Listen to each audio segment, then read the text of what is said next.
विजया एकादशी व्रत हरि कृपा का द्वार, राम नाम जप से कटे जन्म जन्म के भार। आप सभी को विजया एकादशी की हार्दिक शुभकामनाएं।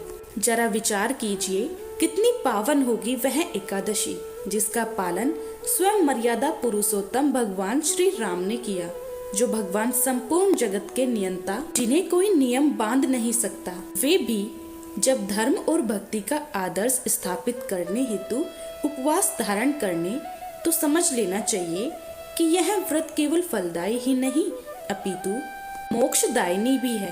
कहते हैं कि जब लंका विजय का समय समीप आया, भक्ति, धर्म और कर्तव्य का संग्राम सामने था, तब श्री राम ने गुरुजनों से, ऋषि मुनियों से परामर्श लेकर विजय एकादशी व्रत किया। यह केवल धर्म संबंध कार्य नहीं था, यह संकट से पार कराने वाला मार्ग, पाप और भय का नाश करने वाला साधन और विजय का दिव्य सूत्र था। उस पवित्र एकादशी के दिन श्री राम ने न केवल स्वयं उपवास रखा, बल्कि अपनी संपूर्ण सेना, वानर, भक्तों और प्रजननों को भी इसी व्रत का पालन करने को कहा, क्योंकि भगवान का अभिप्राय केवल अपनी विजय नहीं अपितु संपूर्ण प्रजा का कल्याण था और जगत को यह संदेश देना था कि सत्य और धर्म पर चलने वाला जब उपवास, संयम और भक्ति का सहारा लेता है, तो उसके हेतु कोई भी असंभव कार्य नहीं रहता। विजय एकादशी के पुण्य प्रभाव से वानर सेना का भय मिटा, उनके मन में धैर्य बढ़ा और श्री राम के तेज में दिव्यता के साथ अदम्य पराक्रम भी जाग उठा। उस व्रत का फल यह हुआ कि अधर्म पर धर्म की विजय, अहंकार पर विनय की विजय और रावण जैसे दुरात्मा पर श्री राम की विजय पताका फहराई। इसीलिए इसे विजय एकादशी कहा गया है, क्योंकि यह पराजित नहीं होने देती।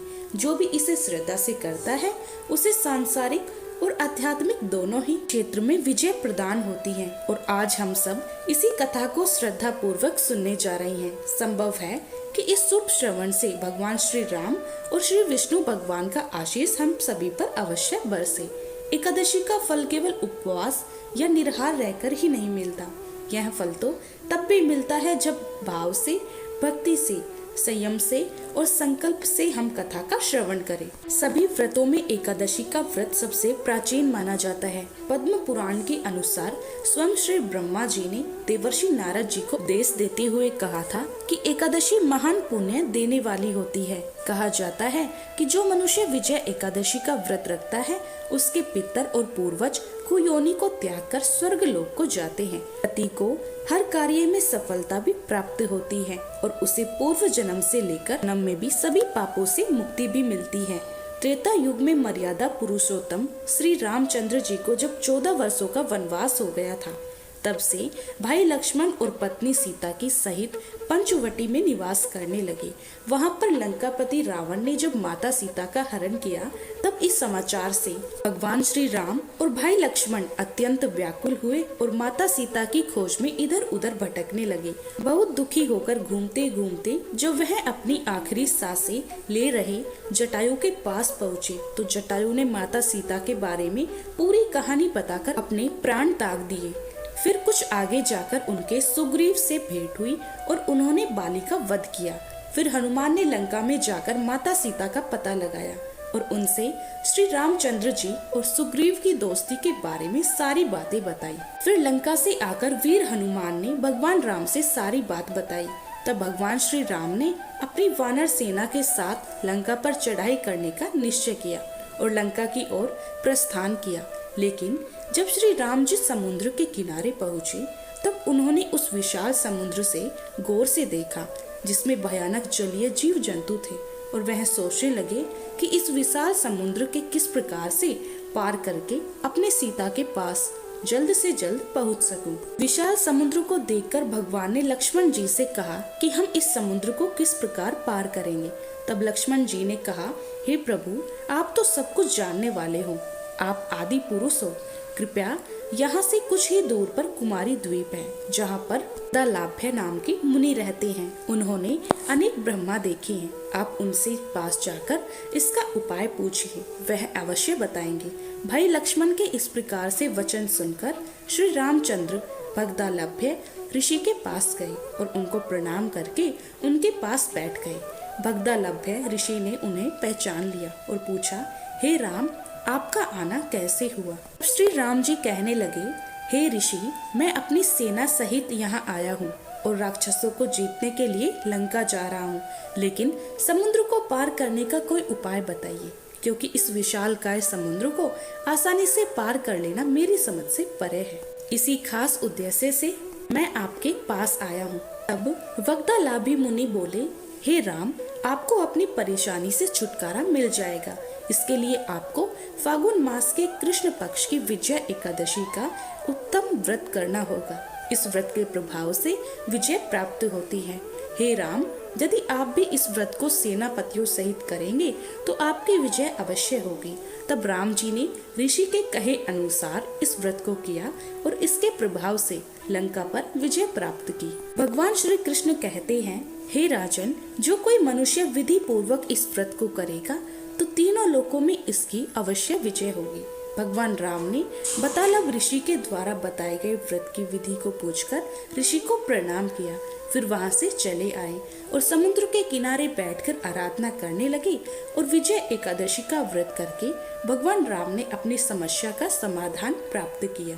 भगवान श्री कृष्ण कहते हैं, हे धर्मराज, जो मनुष्य इस व्रत को विधि विधान के साथ पूर्ण करेगा उनकी दोनों लोकों में विजय होगी। श्री ब्रह्मा जी ने नारद जी से कहा था कि जो इस व्रत का महात्म्य श्रवण करता है या पढ़ता है उसे वाजपेयी यज्ञ के फल की प्राप्ति होती है। भगवान विष्णु का किसी भी रूप में पूजन मानव मात्र ही समस्त मनोकामनाएं पूर्ण करता है। हालांकि श्री राम भगवान स्वयं विष्णु भगवान के अवतार थे, फिर भी अपनी लीलाओं के चलते प्राणियों को सन्मार्ग दिखाने के लिए ही उन्होंने विष्णु भगवान के निमित्त इस व्रत को किया। इसीलिए विजय की इच्छा रखने वाला इस उपवास को करके अनंत फल का भागी बन सकता है। यह था विजय एकादशी व्रत और महात्म्य और कथा का वर्णन। सभी प्रेम से बोलिए, विजय एकादशी की जय। एक बार अय्या नाम के एक बहुत ही भोले भाले नवयुवक थे। ढाई कहते हैं 2.5 किलो को, और उनका नाम अढ़ैया इसलिए पड़ा क्योंकि उनका आहार यानी भोजन कम से कम 2.5 किलो का होता था। माता पिता की मृत्यु के बाद अब उन्हें 2.5 किलो आटे की रोटी खिलाने वाला कोई बचा ही नहीं। अब जब भोजन की कमी पड़ने लगी तो वे एक आश्रम में गए और उन्होंने कहा कि हमें नौकरी पर रख लीजिए। साथ ही उन्होंने आश्रम वालों को बताया कि वह तो 2.5 किलो भोजन पाते हैं। आश्रम वालों ने कहा कि वहाँ तो भंडारा चलता है तो 2.5 किलो भोजन की व्यवस्था तो हो ही जाएगी। अब उन्होंने अय्या जी से पूछा कि आप क्या सेवा कर सकती हैं। तो अढ़ैया जी ने कहा, जो आप सेवा बताएंगे और सिखाएंगे मैं वो सब कर लूंगा। तो उन्हें गैया चराने की सेवा दी गई और उन्हें बताया गया कि वैष्णव सिद्धांत का पालन करते हुए आप जब गाय चराने के लिए जा रहे हो तब यहाँ से आटा और सब्जी साथ देकर जाएं। जंगल में भोजन पकाएं, ठाकुर जी को भोग लगाकर फिर आप प्रसाद पाएं। अय्या जी कहने लगे, लेकिन हमें तो भोग लगाना आता ही नहीं है। अब आश्रम से उन्हें आज्ञा मिली कि जैसा ही भोग तैयार हो जाए तो भगवान को बुला लीजिए और वह भोग लगा लेंगे। उनके बाद आप प्रसाद खा सकते हैं। अब अढ़ैया जी गाय लेकर चराने के लिए गए तो साथ में उन्होंने गोबर के उपले बीन लिए और 2.5 किलो आटे की बाटी बना ली और आलू का भरता भी बना लिया। फिर कहने लगे, गुरुदेव के ठाकुर आइए भोग लगाइए। जो श्री राम बड़े बड़े ऋषि मुनियों की साधना से भी नहीं आते थे, वह उस भोले भाले भक्त के पुकारने पर स्वयं आ गए। और अय्या जी ने जब आंखें खोलकर देखा तो धनुष धारण किए हुए श्री राम सामने खड़े थे। अय्या जी ने कहा, आप कौन हो? तब भगवान कहने लगे कि लोग हमें श्री राम कहते हैं। आपने ही तो कहा देव के ठाकुर आइए और हम तुम्हारे गुरुदेव के ठाकुर ही हैं, तो हम आ गए। तब श्री राम ने कहा कि आलू के भरते की तो बड़ी अच्छी खुशबू आ रही है, हम भी तुम्हारे साथ खाएंगे। अढ़ैया जी ने कहा, हमें तो लगा बस आपको भोग लगाना होता है, आप सच में खाते हैं क्या? तो श्री राम जी कहने लगे, हम सबका नहीं खाते, लेकिन आप जैसे भक्त जब पुकारते हैं तो हम उनका जरूर पाते हैं। अब अढ़ैया जी तो बिल्कुल भोले भाले थे, कुछ भी नहीं जानते थे। इससे पहले ठाकुर जी की सेवा उन्होंने कभी की ही नहीं थी, ना ही कभी भोग लगाया था। अब भगवान जो बड़े बड़े मुनियों के ध्यान में भी नहीं आते थे, वह उस भोले भाले भक्त के सिर्फ एक बार बुलाने पर आ गए। राम जी कहने लगे कि आप आंखें बंद करिए तो हम आपको भोग पाएंगे। अय्या जी ने सोचा कि प्रभु बस 1 या 2 बाटी खाएंगे। चलो कोई बात नहीं, आज 2.5 किलो ना सही, थोड़ा कम ही सही, आज ऐसे ही गुजारा कर लेंगे। लेकिन प्रभु श्री राम ने तो सारी बाटी और सारा भरता खा लिया। अड़ैया जी ने आंखें खोली तो देखा ना तो भरता था ना ही बाटी, सभी गायब थे। तो कहने लगे, प्रभु क्या आज आप हमें भूखा रखेंगे? तो भगवान श्री राम कहने लगे, जानते हो आपके गुरुदेव ने भोग लगाने के लिए क्यों कहा? क्योंकि आज एकादशी है, इसीलिए उन्होंने आपको आटा दे दिया और कहा था कि आप खुद पका के भोग लगा लेना। अब वह आपको रोज आटा और सब्जी दे देंगे और आप पकाने के बाद हमें बुला लेना। तो अय्या जी ने पूछा, आप रोज आएंगे? तो श्री राम जी ने बोला कि आप रोज बुलाएंगे तो हम रोज आ जाएंगे। अब अय्या जी आश्रम पर जाकर अपने गुरुजी से बोले कि गुरुजी, आप तो आपके ठाकुर जी आए थे और हमारी सारी बाटी खा गए। कल से हम 5 किलो आटा लेकर जाएंगे, 2.5 किलो अपने ठाकुर जी के लिए और 2.5 किलो हमारे खुद के लिए। सुनकर गुरुदेव जी को हंसी आ गई। सोचने लगे कि 2.5 किलो आटा भी इनके लिए कम पड़ने लगा। तो उन्होंने भंडारी से कहा कि पूछने की जरूरत नहीं है, यह जो भी मांगे इन्हें दे दीजिएगा। अगले दिन अय्या जी फिर से गाय लेकर जंगल पहुँचे। गायों को चराने के लिए छोड़ने के बाद उन्होंने चूल्हा तैयार किया, बाटी और भरता बनाया, पत्तल में भोजन परोस के उन्होंने आंखें बंद की और बोले, गुरुदेव के ठाकुर जी पधारिए। आंखें खोलकर देखा तो आज तो श्री राम जी के साथ सीता भी आई थी। अड़ैया जी ने पूछा, ये कौन है? तो श्री राम कहने लगे, यह तो हमारी अर्धांगिनी है। तो कल क्यों नहीं बताया था आपने कि आपकी अर्धांगिनी भी है? क्या यह भी भोजन करेगी हमारे साथ? अय्या जी ने पूछा। तो प्रभु श्री राम कहने लगे, यह भी हमारे जितना ही पाती है।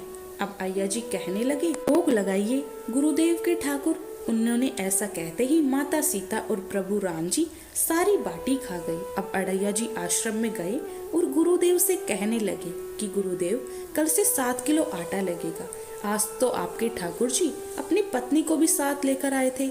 आश्रम में किसी को उनकी बातों पर विश्वास नहीं हो रहा था। उन्हें लगा कि शायद अड़ैया जी गायों को भी बाटी खिला देते हैं। अब आज्ञा हुई कि उन्हें 7.5 किलो आटा दे दिया जाए। अगले दिन उन्हें बाटी बनाते बनाते दोपहर के 3 बज गए। पत्तल में परोसकर उन्होंने बोला, गुरुदेव के ठाकुर पधारो। अब श्री राम तो अपने साथ लखन जी और माता सीता जी दोनों लेकर आए। जी ने फिर से पूछा, आज ये कौन आ गए आपके साथ? श्री राम जी ने बोला, इन्हें नहीं जानते, ये तो हमारे छोटे भाई है। तो अय्या जी बोले, अगर आप पहले बता देते तो हम आपकी व्यवस्था करके आते। अब जितना भोजन मैंने बनाया है उतना तो हम सबके लिए कम पड़ जाएगा। तो श्री राम जी ने लक्ष्मण जी से कहा कि बहुत सरल भक्त है, तुम नाराज मत होना। जब वे तीनों चले गए भोजन पाकर, तो अय्या जी ने पतलों में से जूठन बची हुई थी वह खुद खा ली। आज उनको एक अद्भुत आनंद महसूस हुआ। अगले दिन वो फिर से आश्रम से 10 किलो आटा मांगने लगे। उन्होंने बताया कि गुरुदेव, आज तो ठाकुर जी के साथ एक गोरे गोरे भाई भी आए थे। अब गुरुदेव जी सोचने लगे कि भला इस भोले भाले भक्त को श्री राम, सीता जी और लखन जी का अनुभव कैसे हो सकता है। अय्या जी ने आज 10 किलो आटा लिया, जंगल गए, पार्टी बनाई और फिर बोले, गुरुदेव के ठाकुर पधारो।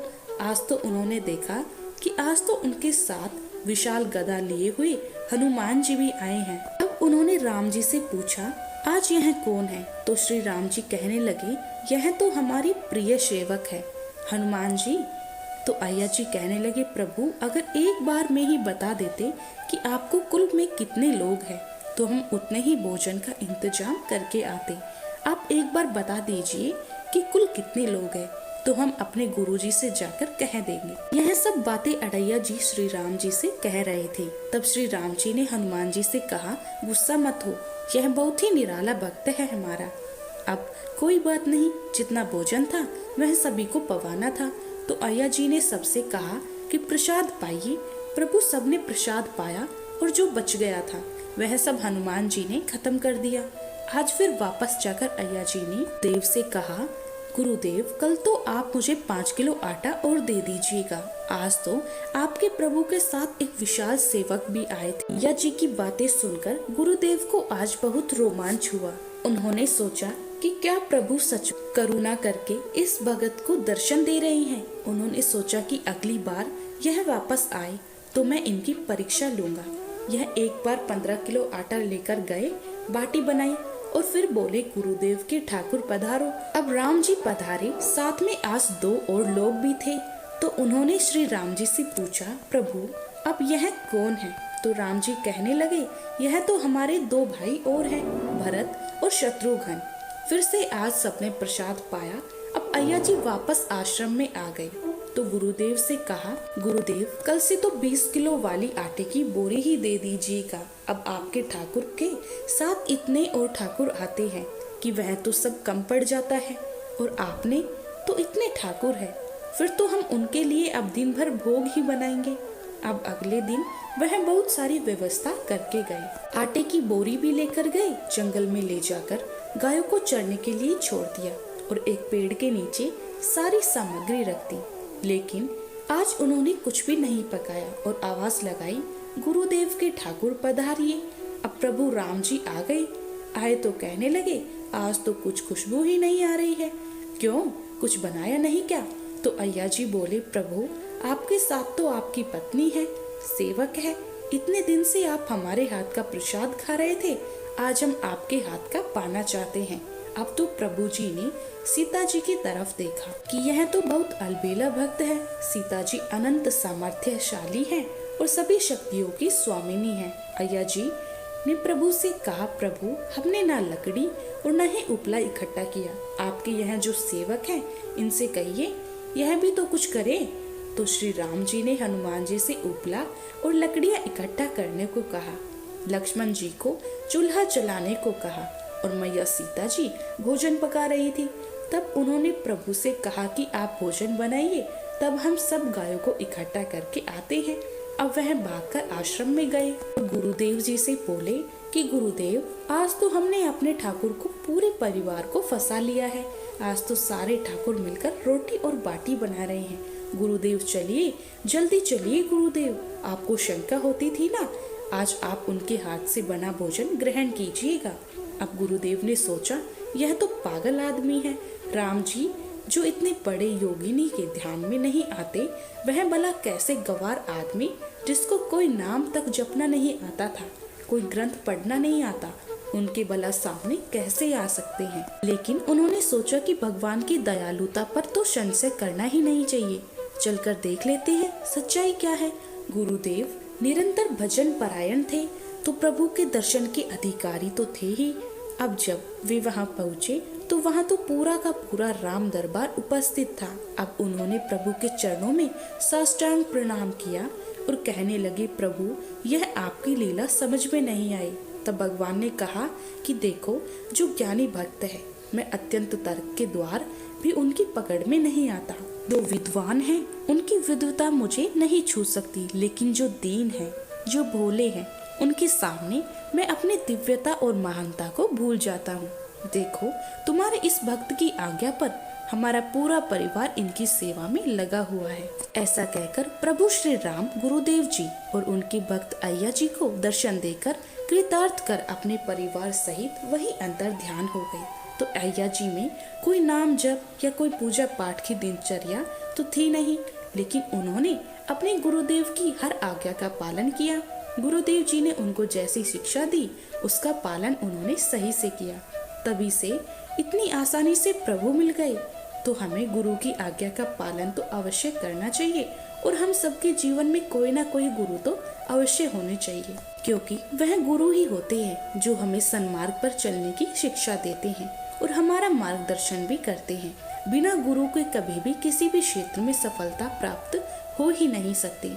यह थी आज की कथाएं। सुनिए तुलसी माता की आरती की कथा। ओम जय एकादशी, जय एकादशी, जय एकादशी माता। विष्णु पूजा व्रत को धारण कर शक्ति मुक्ति पाता। तेरे नाम गिनाऊं देवी, भक्ति प्रदान करनी। गण गौरव की देनी माता शास्त्रों में वर्णी। ओम जय एकादशी जय एकादशी जय एकादशी माता। विष्णु पूजा व्रत को धारण कर शक्ति मुक्ति पाता। मार्गशीर्ष के कृष्ण पक्ष की उत्पन्ना जन्मी। शुक्ल पक्ष में हुई मोक्षदा मुक्तदाता बन आई। ओम जय एकादशी जय एकादशी जय एकादशी माता। विष्णु पूजा व्रत को धारण कर शक्ति मुक्ति पाता। पोष के कृष्ण पक्ष की सफला नामक है। शुक्ल पक्ष में होई पुत्रदा आनंद अधिक रहे। ओम जय एकादशी जय एकादशी जय एकादशी माता। विष्णु पूजा व्रत को धारण कर शक्ति मुक्ति पाता। नाम षटतिला माघ मास में कृष्ण पक्ष आवई। शुक्ल पक्ष में जया कहावे विजय सदा पावई। ओम जय एकादशी जय एकादशी जय एकादशी माता। विष्णु पूजा व्रत को धारण कर शक्ति मुक्ति पाता।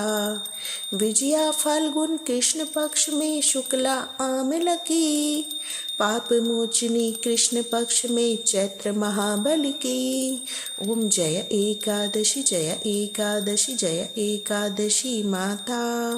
विष्णु पूजा व्रत को धारण कर शक्ति मुक्ति पाता। चैत्र शुक्ल में काम नाम कामदा धन देने वाली। नाम बरुथनी कृष्ण पक्ष में वैशाख माह वाली। ओम जय एकादशी जय एकादशी जय एकादशी माता। विष्णु पूजा व्रत को धारण कर शक्ति मुक्ति पाता। शुक्ल पक्ष में होए मोहनी अपरा ज्येष्ठ कृष्ण पक्षी। नाम निर्जला सब सुख करनी शुक्ल पक्ष रखी। ओम जय एकादशी जय एकादशी जय एकादशी माता। विष्णु पूजा व्रत को धारण कर शक्ति मुक्ति पाता। योगिनी नाम आषाढ़ में जानो कृष्ण पक्ष करनी। देव शयनी नाम कहायो शुक्ल पक्ष धरनी। ओम जय एकादशी जय एकादशी जय एकादशी माता। विष्णु पूजा व्रत को धारण कर शक्ति मुक्ति पाता। कामिका श्रावण मास में आवे कृष्ण पक्ष कहिए। श्रावण शुक्ला होए पवित्रा आनंद से रहिए। ओम जय एकादशी जय एकादशी जय एकादशी माता। विष्णु पूजा व्रत को धारण कर शक्ति मुक्ति पाता। अजा भाद्रपद कृष्ण पक्ष की परिवर्तनी शुक्ला। इंद्रा आश्विन कृष्ण पक्ष में व्रत से भवसागर निकला। ओम जय एकादशी जय एकादशी जय एकादशी माता। विष्णु पूजा व्रत को धारण कर शक्ति मुक्ति पाता। पाप कुंशा है शुक्ल पक्ष में आप हरनहारी। रमा मास कार्तिक में आवे सुखदायक भारी। ओम जय एकादशी जय एकादशी जय एकादशी माता। विष्णु पूजा व्रत को धारण कर शक्ति मुक्ति पाता। देवोत्थानी शुक्ल पक्ष की दुष्नाशक मैया। पावन मास में करो विनती पार करो नैया। ओम जय एकादशी जय एकादशी जय एकादशी माता। विष्णु पूजा व्रत को धारण कर शक्ति मुक्ति पाता। परमा कृष्ण पक्ष में होती जन मंगल करनी। शुक्ल मास में होए पद्मनी दुख दारिद्र हरनी। ओम जय एकादशी जय एकादशी जय एकादशी माता। विष्णु पूजा व्रत को धारण कर शक्ति मुक्ति पाता। जो कोई आरती एकादशी की भक्ति सहित गावे। जन गुरुदिता स्वर्ग का वासा निश्चय वह पावे। ओम जय एकादशी जय एकादशी जय एकादशी माता। विष्णु पूजा व्रत को धारण कर शक्ति मुक्ति पाता। विष्णु पूजा व्रत को धारण कर शक्ति मुक्ति पाता। कमेंट में जय श्री हरि जरूर लिखें और वीडियो को लाइक व शेयर करें। ऐसे ही भक्ति भरे वीडियो के लिए हमारे साथ जुड़े रहें।